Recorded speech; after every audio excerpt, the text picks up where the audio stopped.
4 days after I was hospitalized from a car accident. Karen, my daughter, visits me almost every day after school. Hey Karen, did you tell your dad about me properly? Yeah. I told him. Hasn't he come to visit you? Despite his wife being hospitalized, Toby, my husband, hasn't visited even once. I felt a bit saddened by his coldness. 2 days later, when Karen was visiting because she had no school. Poor thing. You were in an accident, right? Suddenly, my best friend Naomi walked into the hospital room. But I hadn't told Naomi about the accident, so how did she know? Oh, you came together. Toby peeked out from behind Naomi. I have something to talk about. Without any concern for me, Toby continued his story. I'm marrying Naomi. So, divorce me. He boldly announced it loudly in the hospital room. What? What did you say? I said, I love Naomi. We're getting married, so you take Karen and get out. I thought I misheard, so I asked again, but I couldn't comprehend the sudden situation. Naomi, what is this about? It means exactly what it sounds like. I love Toby. Will you give him to me? Naomi's expression was serious. Is it possible for someone to make such a selfish request? Ignoring the two passionate visitors, my daughter burst into laughter. What? You two can't get married. Because? What Karen said was quite unexpected. I, Chris Haddison, enjoy watching slightly complex love dramas in between work and house chores. Wow, that was unexpected. Wait, it ends here. I often find myself exclaiming out loud at the twists in the drama I watch alone. I live a simple life with my husband and daughter, and have a good relationship with my in-laws who live nearby. I am far from the drama-filled stories I watch and lead an ordinary life. Because my daily life is so monotonous, sometimes I wish to dive into a drama. My husband Toby is a bright, athletic moodmaker rather than a scholar. He loves lively gatherings and was always surrounded by people in his youth. To me, who was relatively quiet and studious, he seemed dazzling and attractive. However, I've realized that it's not easy to change the mindset developed in one's youth. Though it was charming when we were young, his unchanged personality at 40 is a bit problematic. What I once found admirable has become a source of concern as we age. My recent worry is about the relationship between Toby and Karen. Karen prefers quiet time over hanging out with friends. She doesn't dress flashily, excels in her studies, and always ranks high in her class. Toby, who despised studying, cannot seem to understand Karen's dedication. It would be fine if he kept it to himself, but he can't help imposing his views. You're always cooped up in your room studying. Girls don't need to study to live. Instead of wasting time on studying, why not learn some charm? He says this loudly enough for Karen to hear while she's studying. Dad, people don't think that way anymore. Without studying, I can't get the job I want. It's my freedom to choose whether I study or not. Despite Karen's rebuttal, Toby always comments whenever he sees her studying. Hey Toby, why don't you stop interrupting Karen's studies? She's doing great. I made friends and got a job without studying. Playing with friends is more fun and you'll never regret it. Toby, indulging in his nostalgic fun, doesn't listen. Karen is getting fed up with Toby's constant interference. Mom, How long will Dad keep saying such things? I can't concentrate even if I want to study. Sorry, I tell him not to disturb you, but he just doesn't listen no matter how many times I say studying is important. As a result, Toby and Karen clash often, and I have to mediate every time. Toby's interference doesn't stop with Karen herself. Listen, Karen's planning to go to college. A girl doesn't need to study. Toby continues to complain about Karen even in front of his parents. Stop saying girls don't need to study. Nowadays, it doesn't matter if you're a girl or a boy. Instead of criticizing others, why don't you try studying again? My in-laws, unable to bear seeing their beloved granddaughter denied, admonished Toby. When his own parents criticize his views, Toby sulks. What's with everyone? On days when his parents scold him, Toby's complaints worsen and he often gives us the silent treatment. One day, while returning from shopping, "Hey, is that you, Chris? It's been ages. Do you remember me? Wow, Naomi. Do you live here now?" The one who called out to me was my best friend Naomi, who had moved out of the prefecture after middle school graduation. Naomi was always stylish, with extensive knowledge of makeup and fashion, and I secretly admired her.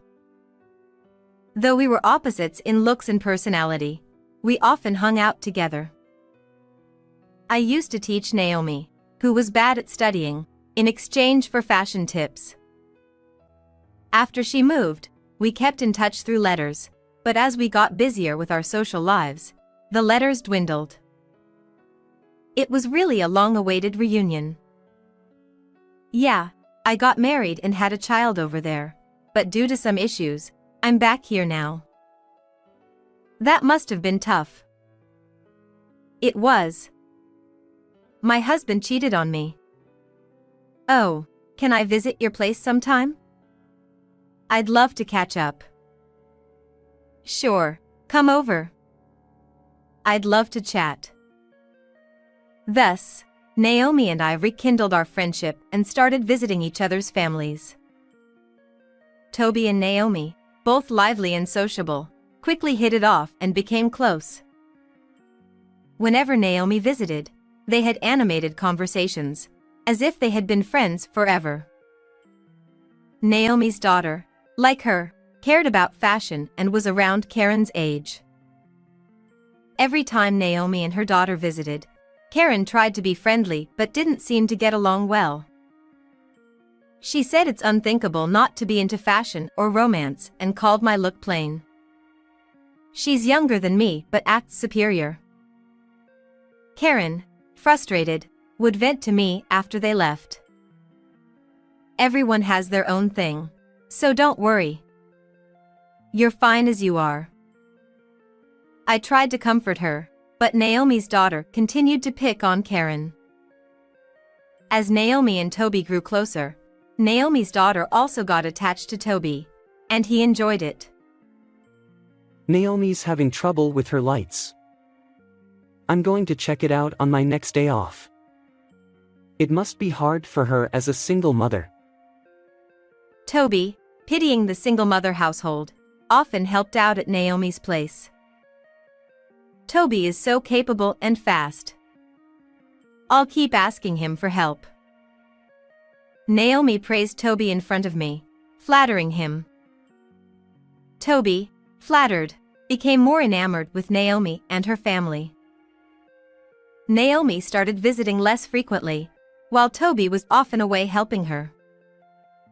Dad is visiting Naomi's place too much.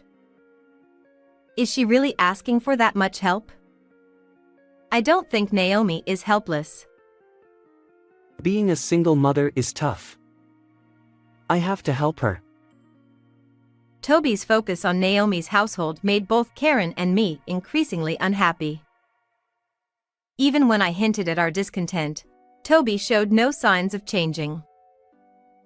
When I went to Naomi's house 3 days in a row, even Karen and I couldn't overlook it. I want you to value our family a bit more. Naomi is just a friend, you know? I just don't understand Dad's thinking. Then Toby, with a sigh, said, I wish Naomi and her family were my real family instead of you boring people. I never expected to hear such words. I was so taken aback that I couldn't respond.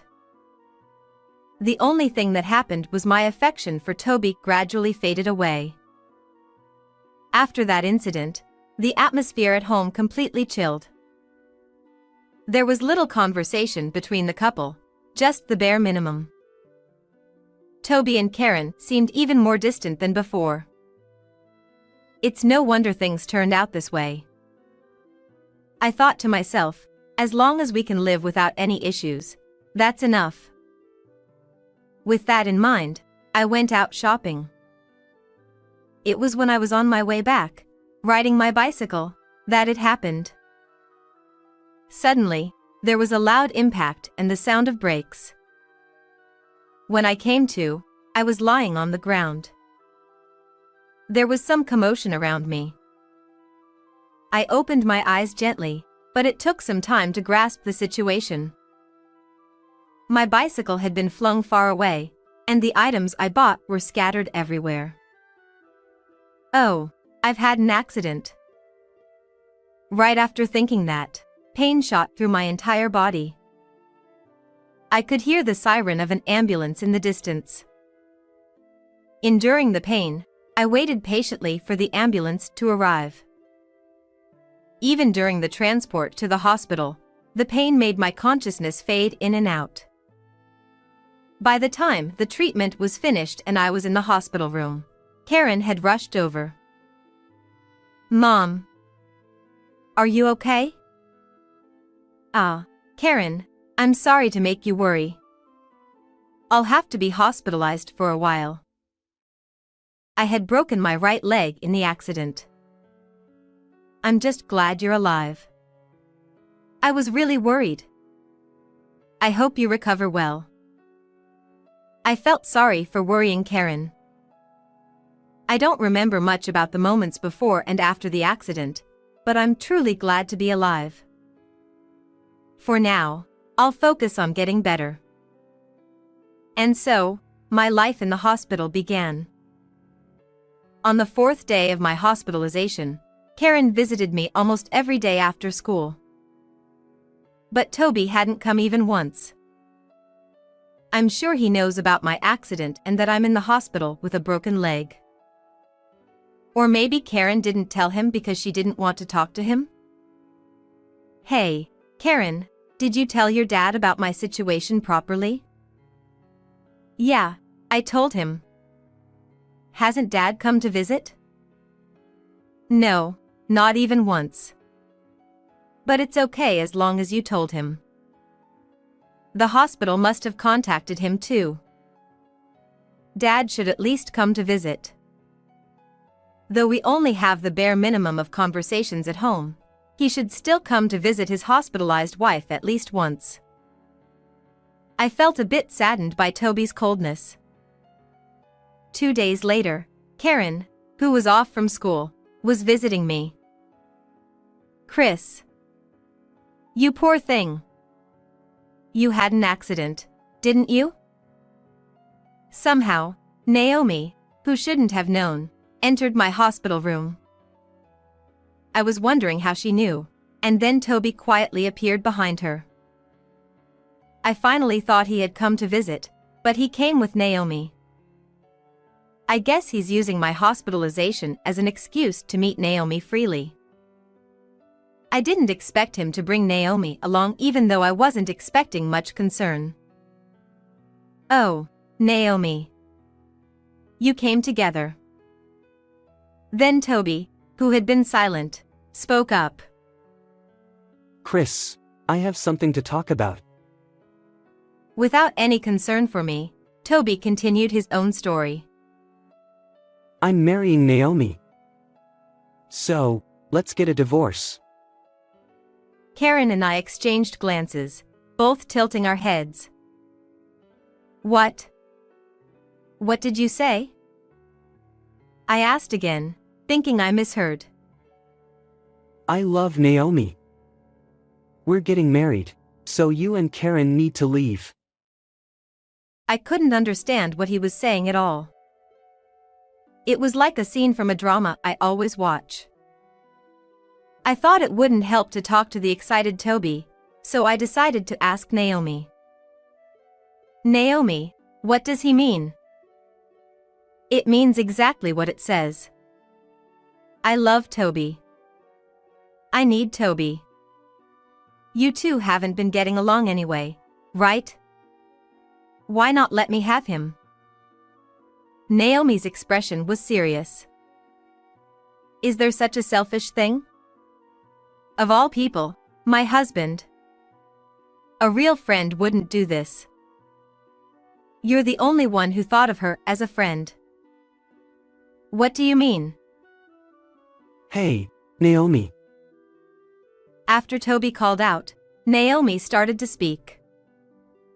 Chris, you've always been plain. From the start, you and I were mismatched. But you were smart, so I stayed close to you because it was convenient.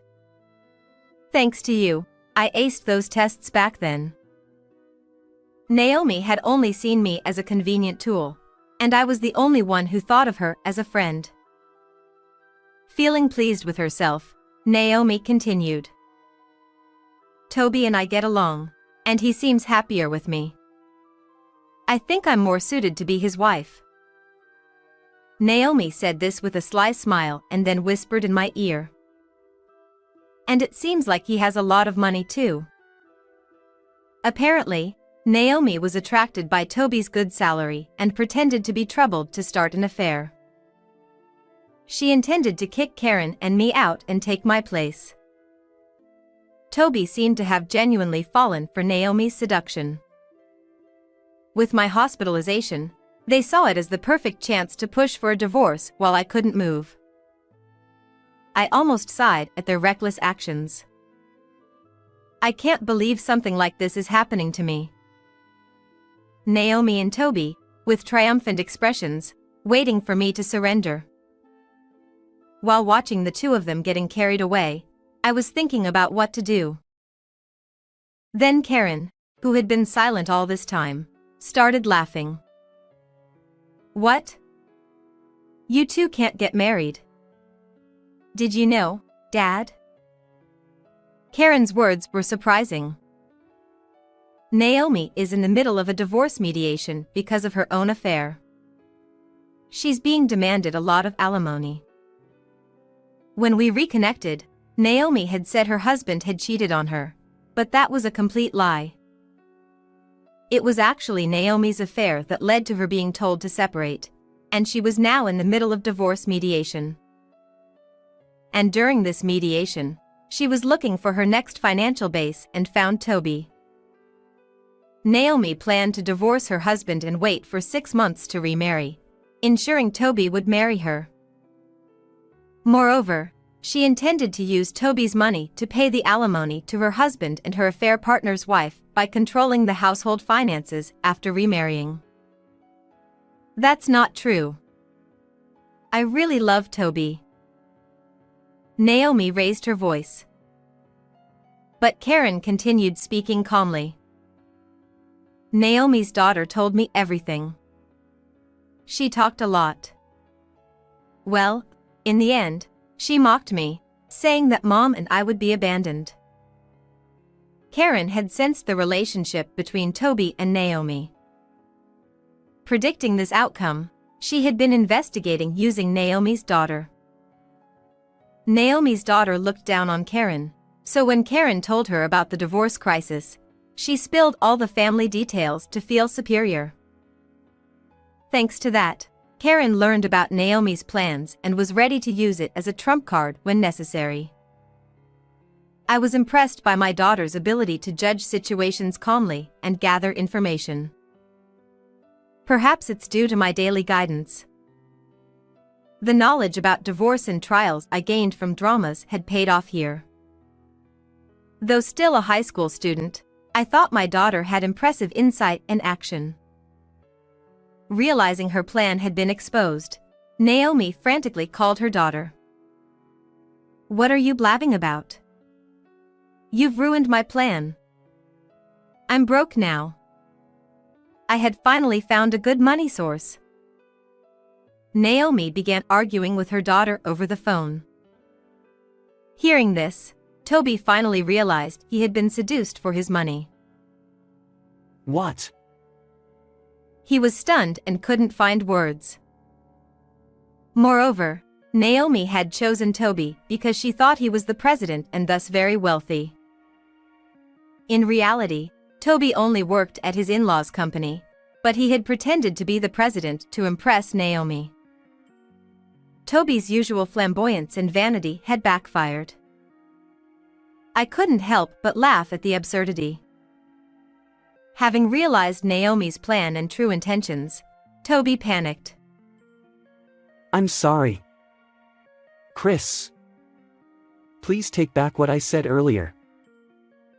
What did you say earlier? Karen's calm question made Toby flustered. I didn't mean the divorce. It was just a spur-of-the-moment thing.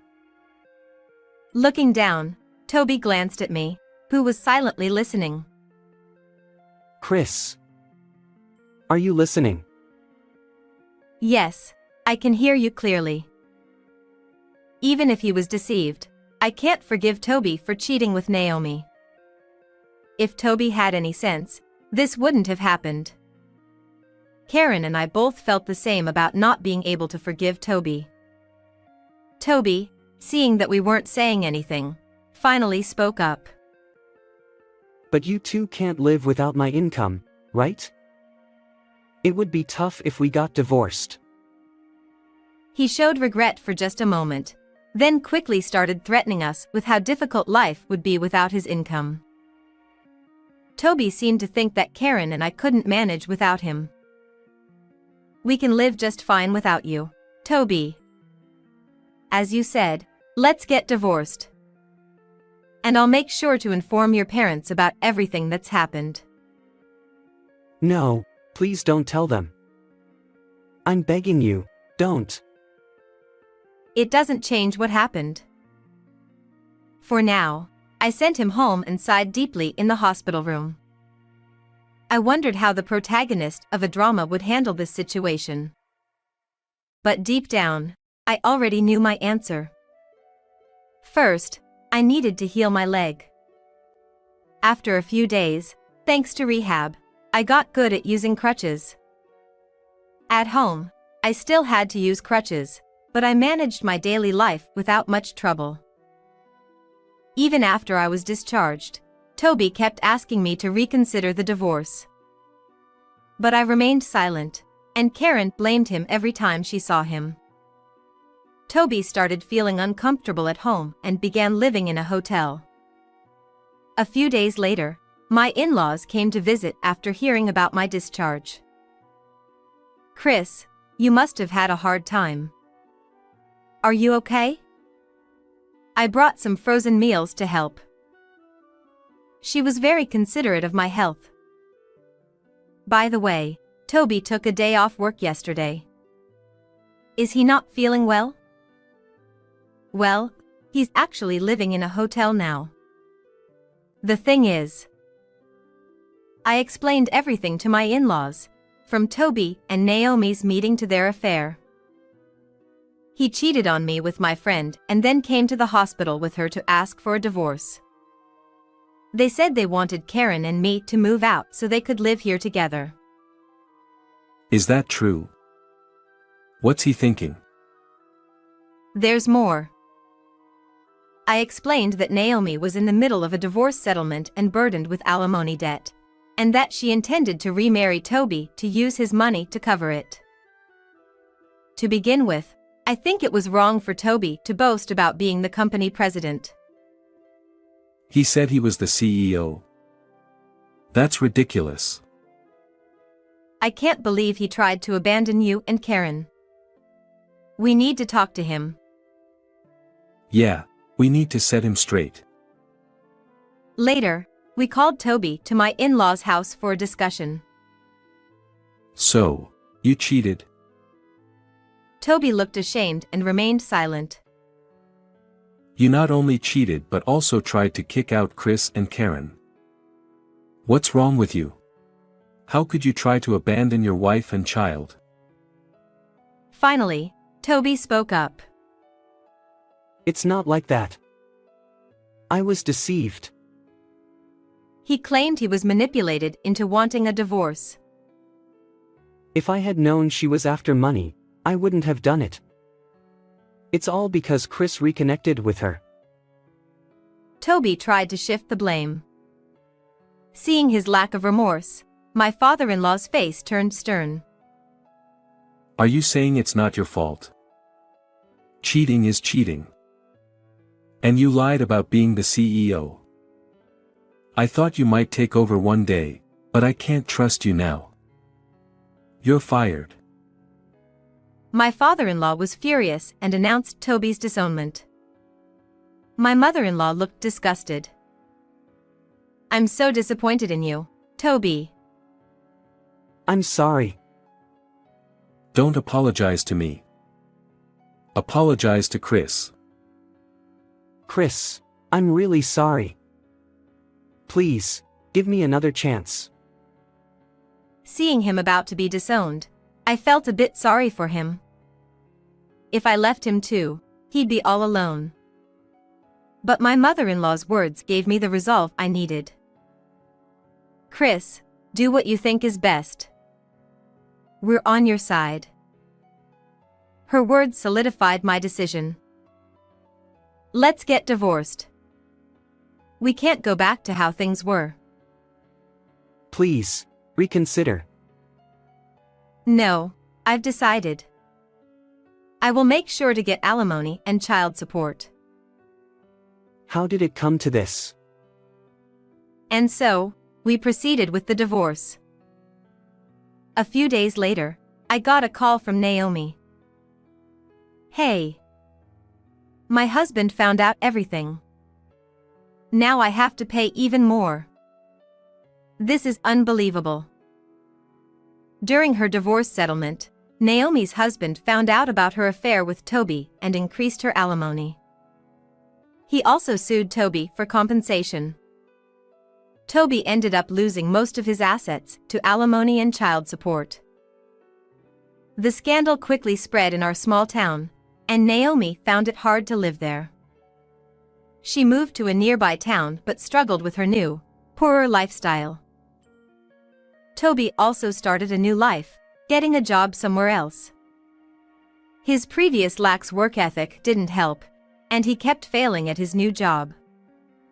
Frustrated, he turned to gambling, falling into a vicious cycle of debt.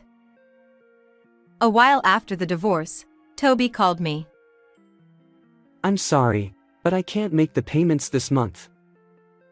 I'm short on money. He sounded weak. I felt sorry but didn't know how to help. I heard from my in-laws that Toby had also asked them for money. Dad, can you lend me some money? I'm really struggling. With growing debts and no way out, Toby was desperate. But both my in-laws and I refused to help. I hoped he would eventually get out of gambling and pay off his debts steadily. Meanwhile, Karen and I continued to have a good relationship with my in-laws. They might have felt guilty for Toby's actions, but their kindness was a great comfort. Karen kept studying hard and got into her dream university. With my income and help from my in-laws, she thrived in college and is on her way to becoming a researcher. How was today's story? Don't forget to subscribe to our channel. See you in the next video. You need to run away by next Monday. It was a call from my mother-in-law who had disappeared a year ago. Honestly, I didn't like her very much. When we lived together, she would often make snide remarks about various things. I even thought it would be better if she disappeared. And then she actually did. "Where are you?" I thought it might be my fault somehow, but hearing her voice, I felt relieved. But at that moment, I still didn't understand anything. The call from my mother-in-law was just the beginning of the events that were about to unfold. My name is Mandy Jones. Shortly after becoming a working adult, I lost my parents to illness and found myself struggling without anyone to rely on. At the age of 27, during a short trip to take a break, I met William, who would become my husband. We discovered that we were from the same hometown and immediately hit it off. I ended up sharing the fact that I didn't have parents anymore, and he kindly listened to my story. After returning to our hometown, we continued to meet frequently, and within less than a year, we got married. I moved in with him and his parents. My father-in-law owned a large real estate agency in the area and was wealthy, owning a significant amount of land.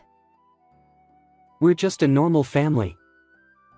In their 30 years of marriage, I've never seen my parents argue. Wow, they seem like such a loving couple. Yeah, I hope we can be like them.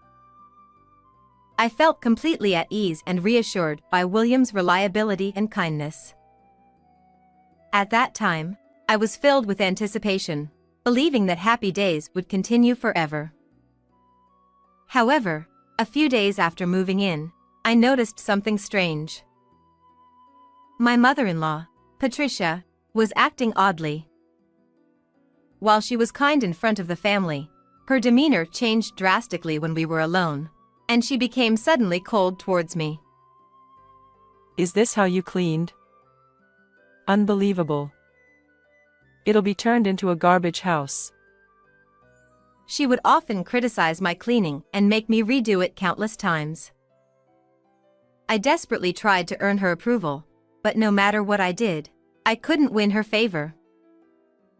This house isn't suitable for you. You should just pack up and leave. I still remember the chill that ran down my spine when she said those words so clearly. Despite enduring it, a decisive event happened on my husband's birthday. On that day, I was making a homemade cake for William's birthday. Just as it was finished, my mother-in-law barged into the kitchen. You're going to feed my son such a terrible-looking cake made by an amateur? Is this some kind of sabotage? After hurling insults, she attempted to throw the cake directly into the trash. I tried to stop her, and we ended up in a physical struggle, causing her to fall over. At the sound of the commotion, my husband rushed over. As I tried to explain the situation, to my surprise, my mother-in-law portrayed me as the villain and began to cry while pleading to him. Mandy suddenly pushed me. I don't want such a scary daughter-in-law. Despite her convincing performance, I had previously confided in William about some of the things that had been happening, so he took my side. This incident also reached my father-in-law, George, and scolded my mother-in-law for her behavior. Unable to bear the situation any longer, she sulked and lashed out in anger. If everyone is going to treat me like a nobody, then I might as well disappear. She yelled loudly and then locked herself in her room. I thought she was just being dramatic, trying to get attention from my husband and father-in-law. However, the next morning, we found out that she had left behind divorce papers and disappeared. Did she really leave for good? I asked anxiously, but my father-in-law just smiled as if nothing had happened. She was treating you badly behind us, right? That's why I kicked her out. Don't worry, she'll come back once she's cooled off. The divorce papers were just for show. His expression remained kindly, but I couldn't shake the feeling of discomfort at his extreme reaction. However, my husband seemed to have no doubts about his father's actions. I wondered if it was right for my father-in-law to do this to a wife who had never fought with him for 30 years.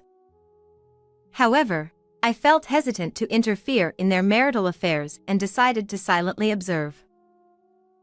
But even though we thought she would return soon, a week passed and she still hadn't come back. At this point, I even started to worry. Is Patricia really okay? I hope nothing bad has happened to her or she hasn't been involved in some sort of incident. She'll be fine. This village is peaceful, you know. Maybe she's just gone back to her parents' house to relax. I was exasperated by his carefree response. However, that night, I witnessed something shocking. My husband was rummaging through my mother-in-law's room, humming to himself as he packed her belongings into trash bags. Seeing him haphazardly discard her belongings, I couldn't believe it was just a simple cleanup. Could it be that they've already accepted she won't be coming back? I couldn't shake off the increasing anxiety about my mother-in-law's safety and what my husband and father-in-law were thinking. Despite suggesting multiple times that we should search for her, my father-in-law just shook his head. We know where she is. She doesn't want to come back yet, so leave her be. His firm tone left me unable to push further. And before I knew it, a year had passed since my mother-in-law disappeared. Around that time, there was a significant event that I might have become pregnant. My attention was fully focused on that. Let's go to the obstetrician next Monday. I hope we have a baby. I smiled at my husband's excited voice and looked forward to the appointment at the hospital. Amidst all this, I received a call from my mother-in-law on my phone. Are you still at home? I was truly surprised to hear her voice after a year. Despite our disagreement before she disappeared, I still felt responsible if something had happened to her. Knowing she was safe, regardless of how uneasy our relationship was, brought me relief. Where on earth are you? That doesn't matter right now. What's important is that you leave the house immediately. Her usual condescending tone made my relief vanish, and I felt a strong urge to push back. I told her there was a possibility that I was pregnant and already made an appointment for the checkup. So, I won't obey your orders. However, her response to this was unexpected. Then all the more reason. You need to run away by next Monday. What? What do you mean? At that moment, my mother-in-law revealed a shocking truth to me. The incident that seemed to have been resolved when she contacted me, but it was just the tip of the iceberg, hiding a much darker reality. I understand. But I won't run away. After hearing my mother-in-law's words, I struggled with my decision. If what she said was true, running away wouldn't solve anything. I decided to take action to confirm the truth with my own eyes. And so, amidst swirling uncertainties, Monday arrived. I got into the car with my husband and father-in-law, heading to the obstetrician in the neighboring town. Throughout the journey, they showed genuine concern for my well-being, appearing to be nothing but good husband and father-in-law. However, unable to accept their kindness wholeheartedly, I had mixed emotions in the car. After finishing my examination at the hospital, I was waiting in the waiting room with my husband and father-in-law when an elderly nurse approached us. Regarding the earlier results, Mandy, you are indeed pregnant. Really? Yes. Beside him, my father-in-law nodded repeatedly, looking satisfied. Finally, I'll get to meet my first grandchild. I'm looking forward to it. At that moment, when my father-in-law muttered those words, the nurse's demeanor suddenly changed. She glared at my father-in-law and husband with wide-opened eyes. And she shouted loudly. A first grandchild, huh? Liar. You're all despicable. My husband was taken aback by the sudden outburst, but as he gazed closely at the nurse's face, he seemed to finally realize something. Are you? Mom. Why are you here?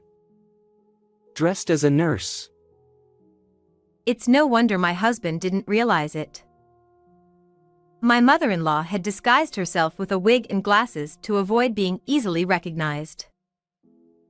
While my husband and father-in-law were stunned, I quickly moved behind my mother-in-law. She shielded me, a cold sweat running down her face. This hospital is run by a friend of mine. I've been hiding here all along. So, this is where you've been hiding. I was hoping you'd have collapsed somewhere.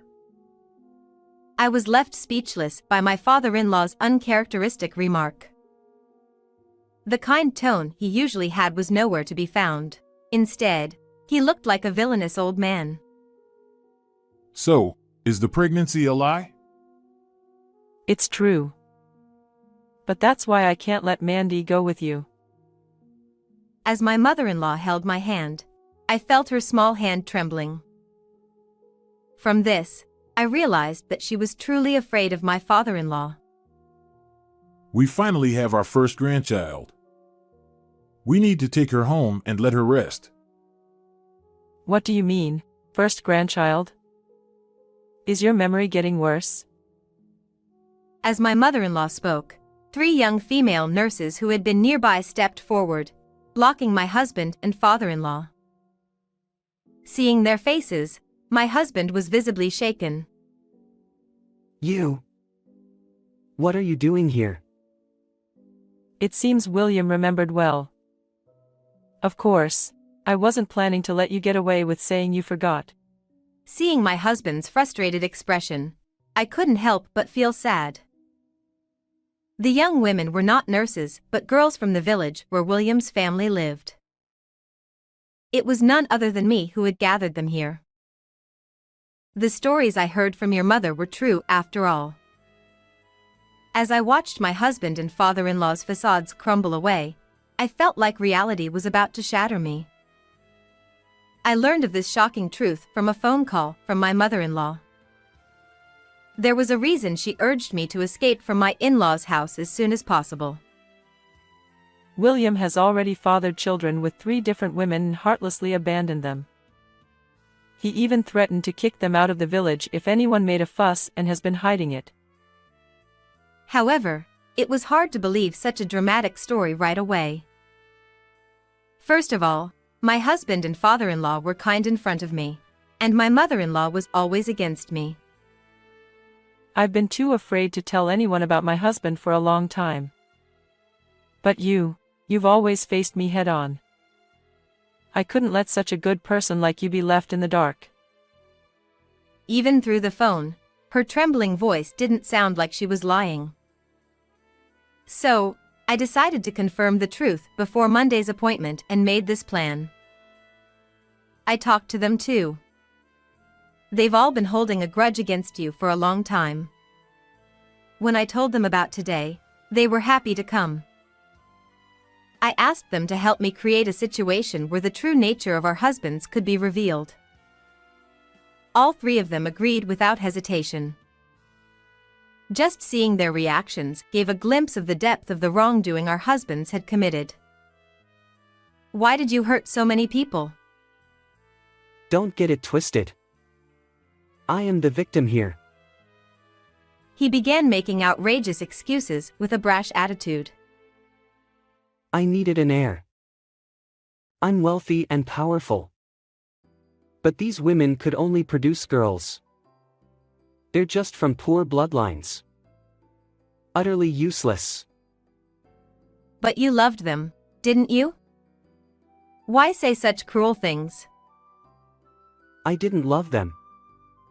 Women are just tools for producing children. Hearing such words delivered with a straight face sent shivers down my spine. Alongside my anger, questions began to arise within me. If you have no attachment to women, then why did you marry me? You used to say kind words to me. Because there were only incompetents in the village, so I was looking for women elsewhere. Then, you just happened to catch my eye when I was on a trip. Plus, I liked your face. My husband replied, not showing any remorse but rather wearing a proud smile. You were all alone in the world, weren't you? It's good you have a family now. Just give birth to children and then focus on childcare and housework as a maid.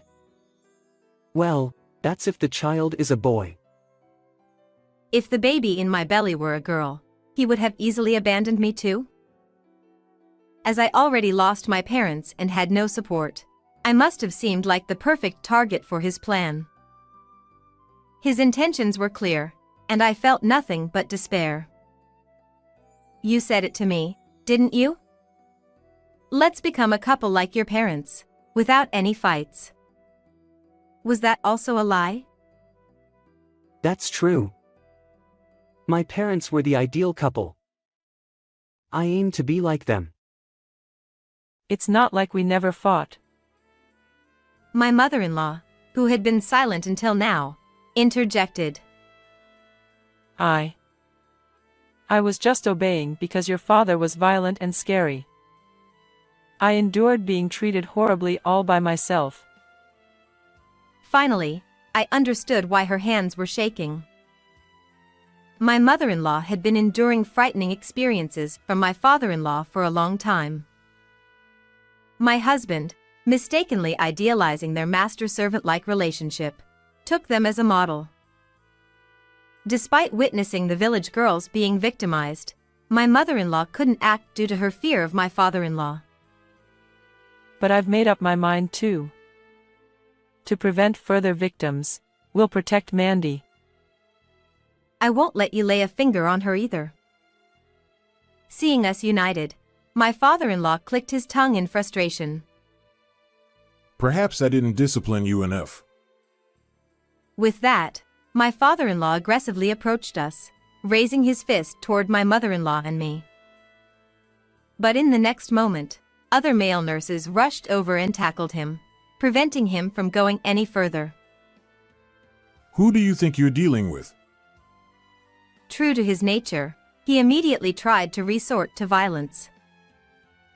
He shouted arrogantly, but we were no longer in the village but in a hospital in a different town. Once out of the village, his power amounted to nothing. Unable to do anything further, he was restrained along with my husband. Please call the police. I'm begging you. The police? Wait a minute, I haven't done anything yet. Unlike my father, I shouldn't have any reason to be arrested. What did you say? Are you planning to betray your own father? The prestigious Jones family will be shocked to hear this. My father-in-law remained arrogant, but I was no longer afraid. Supporting my mother-in-law, I faced him head-on. The prestigious lineage you're so proud of will crumble because of your foolish actions. News involving the police will spread quickly in the village. Stop it. If that happens, we'll lose our dignity. Yes, and not just that. You'll lose everything, including your place. Suddenly, my husband, who had been assertive just moments ago, completely changed his tone, adopting a soothing voice. Honey, I was threatened by my father, that's why I said those awful things. Deep down, I love you. And all those stories about other women were lies. You're the only one I've ever loved. Whether their stories are lies or not, it's not up to you to decide. I'll be the judge of that. And I'll do DNA tests on the children to find out who's telling the truth. At my words, my husband turned pale. It was as if just that reaction alone revealed everything. With my husband and father-in-law looking utterly miserable, they were pushed into the police car and taken to the station. The next day, my father-in-law was released, but rumors spread throughout the village like wildfire. My husband found himself completely isolated due to his past misdeeds. He was sued by the other women, and after DNA testing confirmed his paternity, he was ordered to pay each of them $30,000 in compensation. I naturally divorced my husband and received a total of $150,000 in compensation and child support. My father-in-law's real estate business closed down, and feeling unwelcome in the village, they both fled hastily. Later, I heard through the grapevine that they were living together in a rundown apartment without a bathroom. As for me, I decided to start fresh and move to the neighboring town. I asked my mother-in-law, who had nowhere else to go, to live with me. My mother-in-law deeply regretted her decision to run away once before. However, through this ordeal, I felt like we truly became mother and daughter. Now, we live happily under the same roof, eagerly awaiting the arrival of the baby.